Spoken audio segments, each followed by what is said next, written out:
और आप लोग खुद ही देख सकते हो बेटा कि यहाँ पर जितने भी क्वेश्चन है जो आए हुए हैं, आपको अलग से कुछ नहीं ट्राई करना, जितना हम बोलते हैं उतना करते चले जाइए। 2 साल, 2 साल बाद आपका रिजल्ट आपके हाथों में होगा। उसके बाद आप भी अच्छे कॉलेज में जाओगे और हमें भी बहुत खुशी होगी। तो आप लोग को जितना कहा जाता है, जैसे बोला जाता है, सिर्फ आप उतना करते चले जाइए, और उसके अलावा आपको कुछ ना सोचना है ना कुछ करना है। और सबसे बढ़िया है, टीचर की बात सुनते चले जाओ, वो हर सब्जेक्ट में आपके लिए इम्पोर्टेंट है। फिजिक्स केमिस्ट्री का जब बात करोगे तो वहां पर भी जो टीचर्स बोल रहे हैं वो करते चले जाइए। और जलगांव जैसे सिटी से रिजल्ट आना रियली में बहुत बड़ी बात है। आप लोगों ने भी बहुत कम सुना होगा और उतना अच्छा रैंक तो नहीं सुना होगा। सेलेक्ट जरूर होते हैं बच्चे, जलगांव से भी बहुत लोग डॉक्टर्स बनते हैं, बट एक चीज है कि रैंक भी अच्छी हो, आपका कॉलेज भी अच्छा हो, सब कुछ मैटर करता है। तो आपके वो मेहनत पे है, 2 साल आप मेहनत करो, और हमारी सिर्फ वहां पे जो है वो आपको जो है वो गाइड करते रहेंगे, वो सबसे इम्पोर्टेंट है। और अलग से अपना दिमाग लगा के कोई बुक नहीं खरीदना है, कुछ भी खरीद लेते हैं बच्चे। जैसे बहुत बच्चे मैसेज करते हैं कि सर ये बुक ले ले, वो बुक ले ले, बेटा नहीं जरूरत है, हम उतना एनफ आपको देंगे, क्योंकि वो हमारी रिस्पॉन्सिबिलिटी है कि आपको एक अच्छा स्टडी मटेरियल प्रोवाइड किया जाए। और एनसीईआरटी आप लोग खुद खरीद सकते हो, वो कोई प्रोवाइड नहीं करेगा। बस यही चीज आपको करके चलना है। क्वेश्चन बनाने के लिए आप XYZ बुक जितने आप लोग जानते होंगे, जितना मैं जानता हूँ, सारे बना दो, कोई दिक्कत नहीं है। जितना ज्यादा क्वेश्चन बनाओगे उतना फायदा करेगा। नेक्स्ट, जब इसी के आंसर देखोगे 86 का, तो यहाँ पर जो है कि यहाँ पर आपको सिंपल बोल दिया गया कि आंसर जो है यहाँ पर पैकाइटिन नहीं होगा, पेयरिंग होता है। जाइगोटीन नहीं होगा क्योंकि यहाँ, सॉरी, पैकाइटिन नहीं होगा क्योंकि क्रॉसिंग ओवर होता है। साइगोटीन नहीं होगा क्योंकि यहाँ पर साइनेप्सिस मतलब पेयरिंग होता है। डिप्लोटीन में जो है आपको जो देखने को मिलेगा कि वहां पर जो है कि साइनेप्टोनिमल कॉम्प्लेक्स मम्मी मैं होते हैं। तो यहाँ पर सिंपल जो आप आंसर देखोगे, तो जो क्वेश्चन आपसे पूछा गया है कि डिसोल्यूशन यानी कि डिसॉल्व कंडीशन पूछा गया है, तो वो जो होगा आपको डिप्लोटीन में होगा। लेप्टोटीन में तो भैया पहले से क्रोमोसोम का फॉर्मेशन हो रहा था, तो ये तो ऑप्शन है ही नहीं। तो आंसर यहाँ पर आपको थर्ड जो है वो बिल्कुल करेक्ट है। और ये सारे जो क्वेश्चन थे, जितने आप लोगों ने चैप्टर्स पढ़े थे, मैंने वहां से उठाकर डिस्कस किया है। किसी को किसी क्वेश्चन में अगर प्रॉब्लम है, लास्ट ईयर का पेपर है, कुछ जो क्वेश्चंस है वो बायो और फिजिक्स, सॉरी, केमिस्ट्री और बायो में कॉमन होता है। जैसे एक क्वेश्चन में एग्जांपल देके आपको बताऊं, 79 नंबर क्वेश्चन देखिए। ये जो क्वेश्चन होता है बेटा, वो अमाइनो एसिड से पूछा गया है। अब जब बात करोगे तो अमाइनो एसिड्स क्या होते हैं, तो यहाँ पर जो प्रोटीन होता है आपका, प्रोटीन के जो छोटे छोटे यूनिट्स होते हैं, यानी कि सिंपल जब डिफाइन किया जाए तो सब यूनिट ऑफ प्रोटीन जो होता है उसको अमाइनो एसिड्स बोलते हैं। अब क्वेश्चन यहाँ पर क्या चीज पूछा गया है कि यहाँ पर बेसिक अमाइनो एसिड्स कौन सा है, आप लोगों ने नहीं पढ़ा है, बट मैं सिर्फ इसलिए बता रहा हूँ कि केमिस्ट्री में भी आपको एक ही ऐसा ही सेम क्वेश्चन था। 2 क्वेश्चन केमिस्ट्री में बिल्कुल सिमिलर थे, मैं वो भी आपको दिखाता हूँ।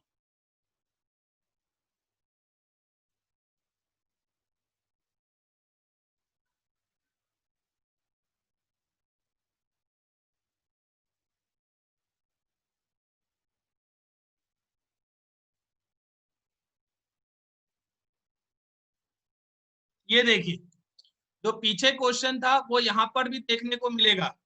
117 सेम क्वेश्चन है, what is which of the following is a basic amino acid. जो क्वेश्चन वहां था वो क्वेश्चन यहाँ भी है ना, सेम क्वेश्चन है, सेम टॉपिक से है, अमाइनो एसिड से है। जहां भी पढ़ोगे आंसर यहाँ पे कर सकते हो, नहीं पढ़ा नहीं करोगे। एक क्वेश्चन आंसर है जो केमिस्ट्री का पार्ट है, यहाँ पे आपको क्लियर दिखेगा क्वेश्चन नंबर 120। यहाँ पे क्वेश्चन का आंसर कौन बता सकता है, ये केमिस्ट्री का है बट बायो में आपको पढ़ाया गया है। देखिए जरा इसका आंसर क्या हो सकता है बेटा।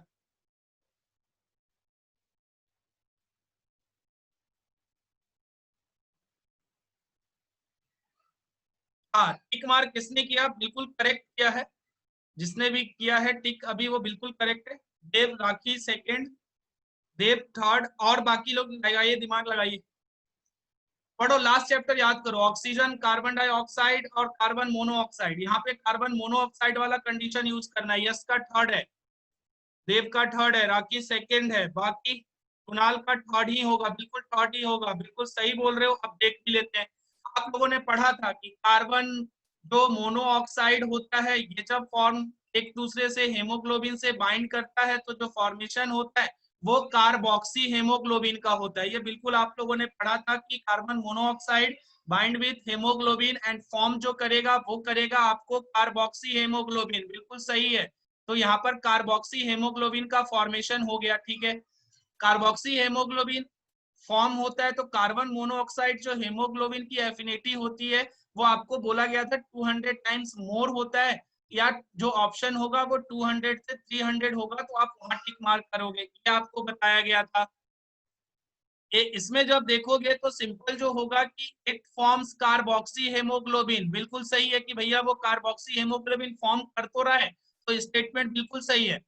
It reduces oxygen carrying ability of oxygen, बिल्कुल क्यों करता है बेटा, क्योंकि कार्बन मोनोऑक्साइड हेमोग्लोबिन के साथ एक जो है वो लॉन्ग लिव्ड कॉम्प्लेक्स का फॉर्म करता है। जब लॉन्ग लिव्ड कॉम्प्लेक्स का फॉर्म करेगा तो हेमोग्लोबिन जो है वो वैकेंट नहीं होगा। जब हेमोग्लोबिन वैकेंट नहीं होगा तो वो बाइंड नहीं कर पाएगा ऑक्सीजन के साथ। तो सेकेंड ऑप्शन भी यहाँ पर सही है, हमें नॉट करेक्ट निकालना है। Carboxy haemoglobin bound to CO2 is less stable than oxy haemoglobin, नहीं ये तो गलत है, क्योंकि ऑक्सी हेमोग्लोबिन जो होता है वो आपका शॉर्ट लिव्ड होता है, ये चीज आपको बताई गई। तो यहाँ पर जब देखोगे तो ये जो होता है आपका शॉर्ट लिव्ड होता है, तो ये स्टेटमेंट क्या चीज हो गया आपका, रॉन्ग हो गया। It produce due to incomplete combustion, ये आपका सही है। तो यहाँ पर देखोगे तो रॉन्ग निकालना था जो थर्ड है, क्योंकि यहाँ पर आपका जो होता है हेमोग्लोबिन जो होता है वो मोर स्टेबल कंपाउंड बनाता है as compare to the oxygen with haemoglobin. तो यहाँ पर आंसर जो होगा वो आपका थर्ड होगा। ये दो क्वेश्चन केमिस्ट्री के हैं, आप दोनों जगह पढ़ के इसके आंसर निकाल सकते हो। यहाँ पर ब्रीथिंग एंड एक्सचेंज में पढ़ा था, और ये वाला जो है आप लोग पढ़ोगे कि बायोमोलिक्यूल्स पढ़ेंगे, ये आपको केमिस्ट्री के 12th में पढ़ना है और बायोलॉजी के 11th में पढ़ना है। ये आपको चैप्टर्स आपको बताए गए, और ये आपको पूरा जो क्वेश्चन है ये संडे को जो एग्जाम हुआ है उसका पेपर है बेटा। ग्रुप में मैं डाल दूंगा, सॉल्व करोगे, फिजिक्स का भी करो, केमिस्ट्री का भी करो, जितना चैप्टर आप लोगों ने पढ़ा है एक बार ट्राई करके सॉल्व करो।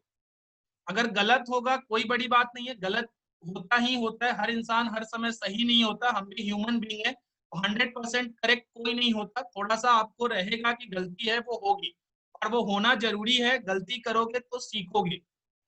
इसमें अगर किसी को डाउट लगता है किसी क्वेश्चन में तो बेटा आप लोग पूछ सकते हो। ये टोटल 90 क्वेश्चन आपके बायो के थे जो आप लोगों ने पढ़ा था, मैंने वो चीज यहाँ पर आपको बताई।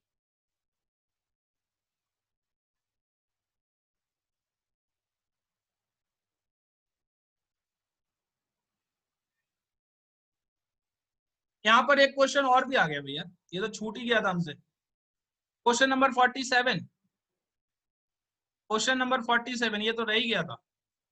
47 देखिए,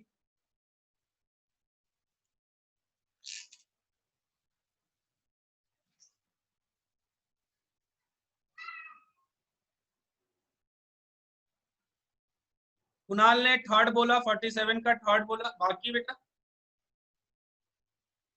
यश ने भी थर्ड बोला, देव ने थर्ड बोला, यश ने अभी तक कुछ बोला नहीं है, ठीक है। देव थर्ड, ठीक है थर्ड ही होगा, बिल्कुल सही है। अब यहाँ पर देखो कैसे होगा, आप लोगों ने डाइजेस्टिव सिस्टम पढ़ा, स्टमक पढ़ा, स्मॉल इंटेस्टाइन पढ़ा, लार्ज इंटेस्टाइन पढ़ा, सेलेवरी ग्लैंड पढ़ा, लीवर पढ़ा, पेनक्रियाज पढ़ा, रेक्टम पढ़ा, सिग्मॉइड कोलन पढ़ा, सारी चीजें पढ़ दी।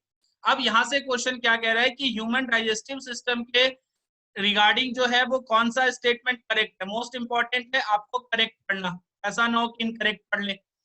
इलम ओपन्स इनटू स्मॉल इंटेस्टाइन, नहीं भैया, इलम तो किसका पार्ट है, स्मॉल इंटेस्टाइन का पार्ट ही है, तो वो ओपन कैसे हो सकता है स्मॉल इंटेस्टाइन में, गलत। Serosa is the inner most layer of the alimentary canal, नहीं, सेरोसा जो होगा वो आउटर मोस्ट होता है, इनर मोस्ट कौन सा होता है, म्यूकोसा होता है, ये आप लोगों ने पढ़ा। डाइजेस्टिव सिस्टम में हिस्टोलॉजी पढ़ाया गया, हिस्टोलॉजी में आपको क्या बोला गया कि आपके 4 लेयर से मिलकर बना है, क्लियर, हर चीज नोट्स में लिखा है पॉइंट में। सेरोसा क्या चीज होता है, जिसको पेरिटोमियल बोला जाता है, वो आपका जो होता है वो आपका आउटर, इनर कौन सा होता है? म्यूकोसा होता है। म्यूकोसा में कितने होते हैं? 3 होते हैं, है ना। तो यहाँ पर इनर मोस्ट क्या चीज होगा? आपको जो है बोला गया कि सेरोसा, गलत है भैया, इनर मोस्ट नहीं होता ये। Hilum is highly coiled part, नहीं, हाइलम तो सिंपल है। हाईली क्वाइल्ड पार्ट तो किसको बोला गया? आपको जेजुनम बोला गया था। डिओडेनम के बाद जो रीजन था वो जेजुनम था, और जेजुनम में हमने लिखा था कि आपका जो होता है ये हाईली क्वाइल्ड पार्ट होता है। तो करेक्ट जो है, सॉरी सॉरी सॉरी, ये इलम इज हाईली क्वाइल्ड पार्ट, ठीक है। जेजुनम और इलम आपको क्वाइल्ड, हाईली क्वाइल्ड होगा, ये स्टेटमेंट बिल्कुल सही होगा। नेक्स्ट जो देखेंगे तो यहाँ पर vermiform appendix arise from duodenum, नहीं, डिओडेनम से अराइज नहीं होता। वो तो आपको डाइजेस्टिव सिस्टम के लास्ट में जब सीकम होगा, सीकम के बाद जब देखोगे तो आपको एक दिखेगा जिसको आप लोग अपेंडिक्स बोलते हो। तो इलम इज हाईली क्वाइल्ड स्ट्रक्चर बिल्कुल सही होगा। तो यहाँ पर करेक्ट फाइंड आउट करना था, तो आंसर जो होगा यहाँ पर थर्ड होगा, ठीक है। ये थोड़ा सा आप लोग फोकस कीजिएगा। बाकी स्टेटमेंट गलत है कि इलम ओपन होगा स्मॉल इंटेस्टाइन में, नहीं होगा, लार्ज इंटेस्टाइन बोल सकते थे। सेरोसा इनर नहीं होता, वो आउटर होता है, गलत है। वर्मीफॉर्म अपेंडिक्स अराइज डिओडेनम से करता है, बिल्कुल भी नहीं करता है, क्योंकि डिओडेनम में आपको कहीं भी ये नहीं बताया गया कि यहाँ पर आपको वर्मीफॉर्म अपेंडिक्स है। तो ये आपका बिल्कुल गलत है। तो यानी कि करेक्ट स्टेटमेंट इलम is highly coiled, third option यहाँ पर आपका बिल्कुल करेक्ट है, ठीक है। इसके बाद जब आगे देखोगे, अगर और क्वेश्चन अगर दिखता है,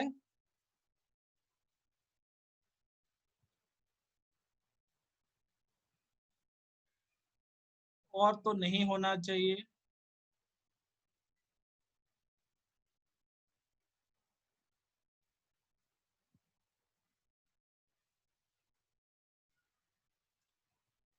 चलिए, और तो नहीं दिख रहा है बेटा इसके अंदर। ये फर्स्ट पेज पे हम लोग आ चुके हैं।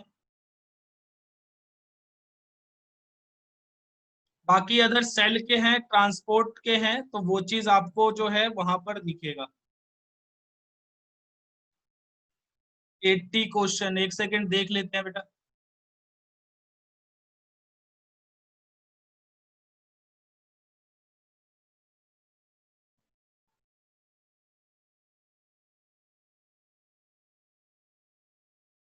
नहीं नहीं, 80 क्वेश्चन अभी नहीं पढ़ा आप लोगों ने, ये अभी नहीं पढ़ा अभी। 80 क्वेश्चन में सारे ग्लैंड्स है, जब ग्लैंड्स पढ़ोगे तो वो आपका जो आएगा वो कंट्रोल एंड कोऑर्डिनेशन का पार्ट है, यहाँ पे वो नहीं है।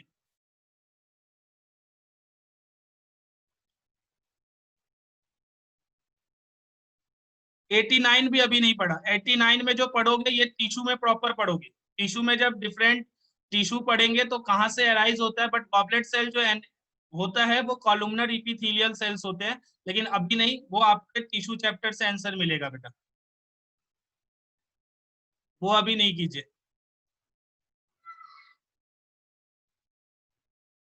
ठीक है, बाकी यहाँ पर ट्रांसपोर्ट इन प्लांट्स के भी क्वेश्चन है, वो भी आप लोग सॉल्व करके डाउट्स पूछिएगा। बाकी यहाँ पर कोई क्वेश्चन नहीं है। अगर किसी क्वेश्चन में किसी को डाउट होगा, मैं ग्रुप में सेंड कर दिया जाएगा, सॉल्व कीजिएगा। फिजिक्स केमिस्ट्री बायो तीनों सब्जेक्ट सॉल्व कीजिएगा। जिसको जो लगता है वो आप लोग जो है वो अच्छे से सॉल्व करके डाउट पूछोगे, ये चीज दिमाग में रखिए। और ये पेपर आपको क्लियर दिख रहा है कि ये इस साल का पेपर है। ये आप सिंपल देखोगे, इस साल का पेपर है। कोड जो है वो E1 कोड है। सभी जो होते हैं वो लगभग एक ही जैसा पेपर होता है, तो अलग कुछ भी नहीं होता है। और सभी को फोकस करना है, सेल्फ स्टडी पे फोकस करो। जितना आपको मटेरियल दिया जा रहा है उसको करते चले जाओ, रिजल्ट आएगा। और सारे जो क्वेश्चन आप लोगों ने देखा ये कहीं ना कहीं नोट से हैं, और आपको सारे क्वेश्चन नोट से बनेंगे। बस आपको नोट्स के साथ एनसीईआरटी को फॉलो करना है। एनसीईआरटी जिसने भी नहीं लिया है आज तक, एक रिक्वेस्ट है, एनसीईआरटी ले लो, लाइन बाय लाइन उसको पढ़ लीजिए। अगर एनसीईआरटी आप लोगों ने लाइन बाय लाइन पढ़ लिया, समरी तक पढ़ना है। जो इस साल तो समरी से क्वेश्चन नहीं आया, लास्ट ईयर समरी से क्वेश्चन था। जो आप लोग बुक के पीछे जो समरी देखते हो वहां से भी क्वेश्चन आपको देखने को मिलता है। तो कोई भी चीज आप वहां का छोड़ोगे नहीं, वो आपको करना है, आपकी रिस्पॉन्सिबिलिटी है। बाकी जो है आपको अच्छे से समझ आए वो हमारा जो है वो टारगेट है, और आपका रिजल्ट अच्छा हो। और होप अच्छा ही होगा, जब मेहनत करोगे तो मेहनत करने वालों की रिजल्ट अच्छा ही होता है। जब मेहनत नहीं करोगे तो रिजल्ट पे थोड़ा सा आपको इफेक्ट दिखेगा, लेकिन मेहनत करोगे तो रिजल्ट अच्छा होगा। चलिए अब इसके आगे बढ़ते हैं, टॉपिक पे आते हैं। जो आज का टॉपिक है वो प्लेटलेट्स आप लोगों ने कंप्लीट पढ़ा था। नेक्स्ट जो आपका है वो है थ्रोम्बोसाइट्स के बारे में। अब नेक्स्ट जो आते हैं वो आते हैं हम लोग थ्रोम्बोसाइट्स।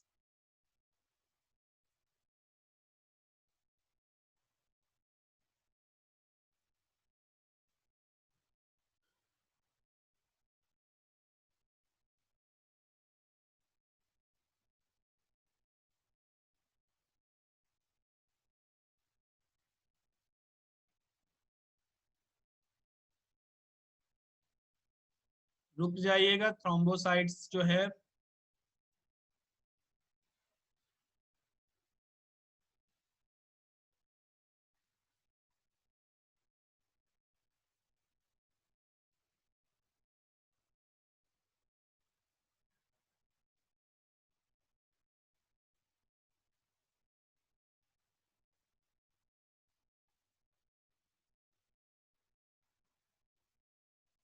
चलिए नेक्स्ट जो टॉपिक है वो आपका जो है वो है थ्रोम्बोसाइट्स। ये भी आप लोगों को कुछ ना ब्रीफ आइडिया दे दिया गया था। थ्रोम्बोसाइट्स की जब बात करोगे बेटा तो यहाँ पर मैंने फर्स्ट में ही बताया था कि सभी में मिलेगा, किसमें छोड़कर, तो एक्सेप्ट मैमल्स। तो यहाँ पर जो हमारा अगर टॉपिक जो होगा वो फर्स्ट जो डालेंगे वो आपका होगा थ्रोम्बोसाइट्स। आप लोग भी डालिए थ्रोम्बोसाइट्स।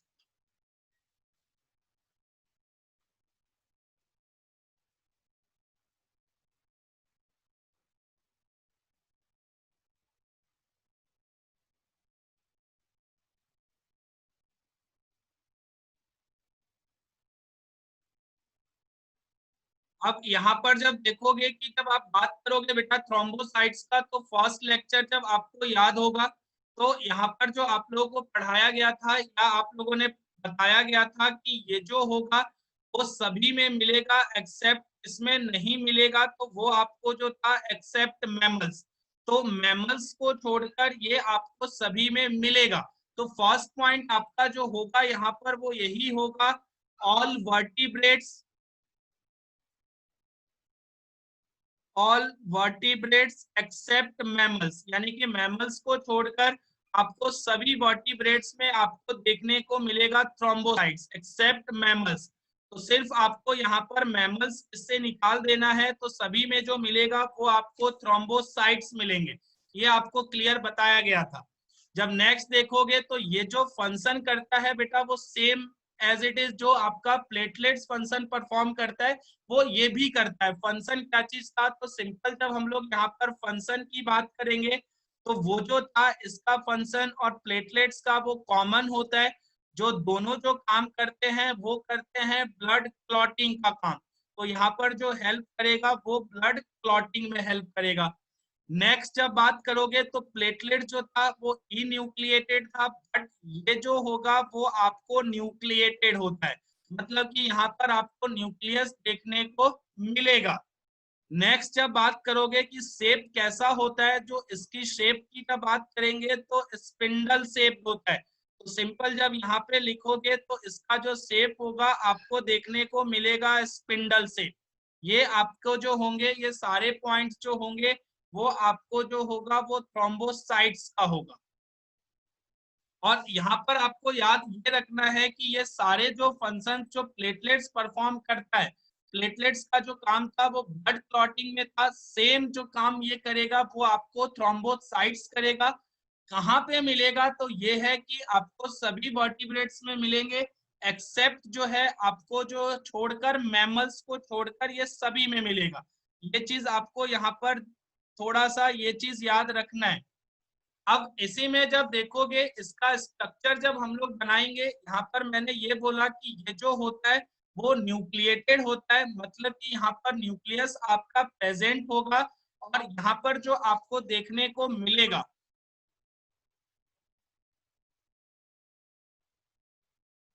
एक सेकेंड रुक जाइएगा, ओपन होने दीजिए।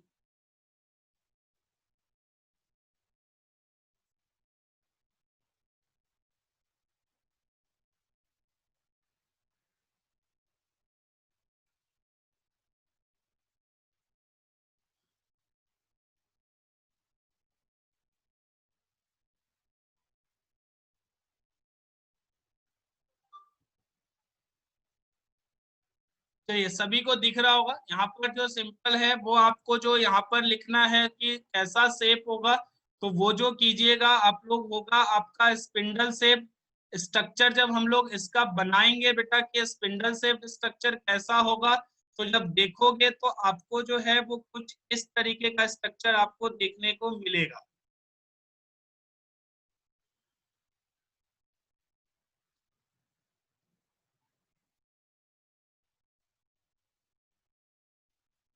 ये आपको इस तरीके का स्ट्रक्चर देखने को मिलेगा। और सेंटर में जब देखोगे तो यहाँ पर जो आपको देखने को मिलेगा वो देखने को मिलेगा न्यूक्लियस।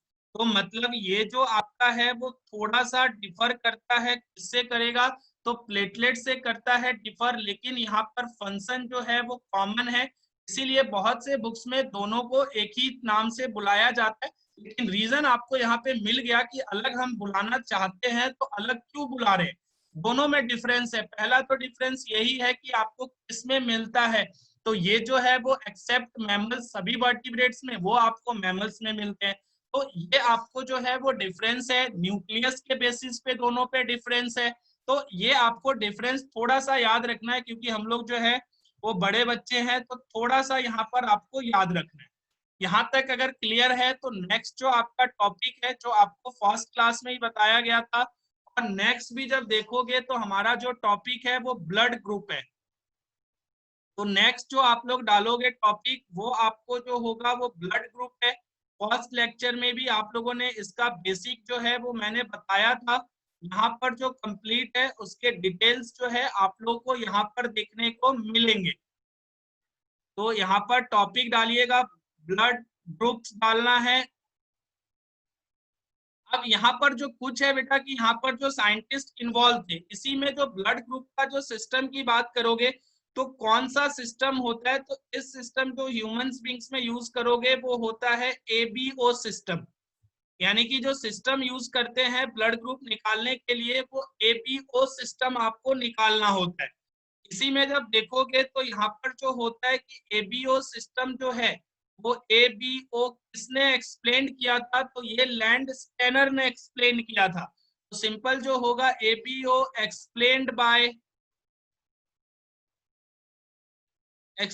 By land Steiner.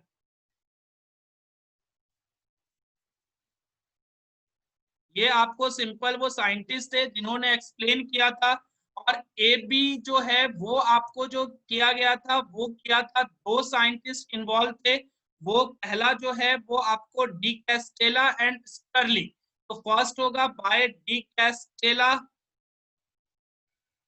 और सेकेंड जो साइंटिस्ट थे वो थे आपको स्टर्ली। इन दोनों ने ए बी को आपको एक्सप्लेन किया। अब ये जो ब्लड ग्रुप का कंडीशन देखते हो बेटा, तो सबसे इंपॉर्टेंट याद रखना, 12th में जेनेटिक्स के पहला चैप्टर प्रिंसिपल ऑफ इनहेरिटेंस में भी आपको पढ़ना है। यहाँ पर जो ब्लड ग्रुप होता है वो कंडीशन जो बोलते हैं बेटा वो मल्टीपल एलिलिज्म का कंडीशन बोला जाता है। ठीक है, मल्टीपल एलिलिज्म का कंडीशन जब बोलते हो कि कंट्रोल जो होता है वो एक ही कैरेक्टर को मोर देन 2 एलिल्स करते हैं। तो ब्लड ग्रुप में आपके 3 एलिल्स होते हैं। एलिल्स क्या होते हैं, तो अल्टरनेटिव फॉर्म ऑफ जीन्स आपको बोला जाता है कि एलिल्स होते हैं। तो ये जो कंडीशन होगा वो मल्टीपल एलिलिज्म का कंडीशन होता है, जिसमें क्या चीज होता है कि आपको जो करेगा, सिंपल लिखेंगे तो control by more than 2 alleles, control by more than 2 alleles. तो यहाँ पर आपको जो है कि मोर देन 2 एलिल्स आपको देखने को मिलेंगे। अब कौन कौन से एलिल्स होते हैं, तो 3 एलिल्स की जब यहाँ पर आप लोग बात करोगे तो 3 एलिल्स जो होते हैं बेटा वो होता है आई ए, आई बी और आई ओ। ये आपको जो है वो 3 एलिल्स देखने को मिलेगा, जिसमें मैंने पहले लेक्चर में बताया था कि ए और बी जो होता है वो आपको डोमिनेंट होते हैं। और इसी में जब देखोगे तो ओ जो होता है वो आपका हमेशा रिसेसिव होता है। तो जब कभी भी डोमिनेंट का मतलब क्या चीज हो गया कि जो एक्सप्रेस होगा वो डोमिनेंट बोलेंगे, जो एक्सप्रेस नहीं होगा तो रिसेसिव होता है। मान लीजिए कि 2 पेन है आपके पास, एक ब्लैक और एक ब्लू है। ब्लू से आप लिख रहे हो, ब्लैक का यूज नहीं कर रहे हो, बट आपके पास तो है, तो आपका ब्लू क्या होगा, डोमिनेंट, और ब्लैक जो होगा वो आपका रिसेसिव हो जाएगा। तो दो में से जो एक एक्सप्रेस होगा उसको डोमिनेंट बोलेंगे, जो 10th में जेनेटिक्स में आप लोगों ने पढ़ा था, और जो एक्सप्रेस नहीं होगा उसको रिसेसिव बोला जाता है। अब कंडीशंस देखते हैं कि जब ब्लड ग्रुप निकालते हो तो क्या क्या कंडीशंस हो सकती है। पहला कंडीशन हो सकता है कि आई ए हो जाए और आई ए हो जाए। तो यहाँ पर आप लोगों ने जो पढ़ा था कि यहाँ पर जो ब्लड ग्रुप होगा वो आपको ए होगा, और यहाँ पर जो कंडीशन देखोगे आई ए और आई ए का, तो यहाँ पर जो कंडीशन है वो होमोजाइगस कंडीशन है। यहाँ पर आपको कंडीशन होमोजाइगस दिखेगा। सेकेंड कंडीशन लेते हैं कि आई ए हो जाए या आपको आई ओ हो जाए। अब यहाँ पर आपको याद है कि ओ जो होता है वो एक्सप्रेस नहीं होगा, तो ब्लड ग्रुप क्या चीज होगा, वो ए होगा। कंडीशन होमोजाइगस है, मतलब सिमिलर है या डिफरेंट है, तो आपको यहाँ पर आई ए और आई ओ डिफरेंट है, तो सिंपल यहाँ पर जो लिखोगे वो कंडीशन होगा आपको हेट्रोजाइगस का। ठीक, नेक्स्ट जो कंडीशन लोगे वो ले लो आप लोग थर्ड, आई बी का और आई बी का। यहाँ पर ब्लड ग्रुप क्या होगा, तो यहाँ पर भी आपको जो होगा वो बी होगा। कंडीशन कैसा होगा, तो कंडीशन जो होगा वो आपको होमोजाइगस कंडीशन होगा। ठीक है, फोर्थ जो कंडीशन लेंगे बेटा, तो आई ले लो, आई बी ले लीजिए और आई ओ ले लीजिए। यहाँ पर जब देखोगे तो ब्लड ग्रुप क्या होगा, बी होगा, लेकिन कंडीशन कैसा होगा, तो आपको हेट्रोजाइगस होगा, दोनों अलग अलग एलिल्स है। नेक्स्ट जो लोगे कंडीशन, तो ले लीजिए फिफ्थ कंडीशन की आई ए है और आई बी है, और आई ए और आई बी जब होगा बेटा, तो यहाँ पर जो ब्लड ग्रुप होगा वो ए बी होगा, दोनों एक्सप्रेस हो रहा है, तो इसी कंडीशन को आप लोग जो बोलते हो वो कोडोमिनेंस का कंडीशन बोलते हो। जब दोनों एक्सप्रेस होगा तो आपको कोडोमिनेंस का होगा, ये चीज 12th में पढ़ोगे भी। नेक्स्ट सिक्स्थ लोगे, सिक्स्थ कंडीशन जो होगा वो आपको आई ओ और आई ओ का होगा। यहाँ पर जब ब्लड ग्रुप लिखोगे तो आपका ओ ही होगा, और वो जो होता है वो आपको रिसेसिव होता है। ए और बी डोमिनेंट होता है, ओ जो होता है वो रिसेसिव होता है। सिंपल आपको ये जो है वो ब्लड ग्रुप निकल कर आएगा। जब यहाँ पर आप लोग देखोगे कि ब्लड ग्रुप कितने निकल कर आए, तो यहाँ पर आप लोगों को सिंपल एक नोट में लिख लेना है। ये भी किसी साल क्वेश्चन आया था। क्वेश्चन क्या पूछा गया था कि जब ब्लड ग्रुप सिस्टम करते हैं तो कितने जीनोटाइप आते हैं और कितने फिनोटाइप आते हैं। और जीनोटाइप और फिनोटाइप देखोगे तो फिनोटाइप को सिंपल आप ब्लड ग्रुप भी कर सकते हो। तो ब्लड ग्रुप जब देखिएगा तो यहाँ पर जो पॉसिबल है वो ए है, क्योंकि दो जगह आपको ए दिख रहा है, दो जगह आपको बी दिख रहा है, तो ए पॉसिबल है। नेक्स्ट आपका जो पॉसिबल है वो बी पॉसिबल है, थर्ड आपका ए बी पॉसिबल है, और लास्ट ओ पॉसिबल है। तो ब्लड ग्रुप कितने पॉसिबल हो गए, तो आपके 4 हो गए। तो जिसमें आप लोग ब्लड ग्रुप फिनोटाइप सिंपल बोलोगे तो 4, या ब्लड ग्रुप बोलोगे तो आपका 4 पॉसिबल है।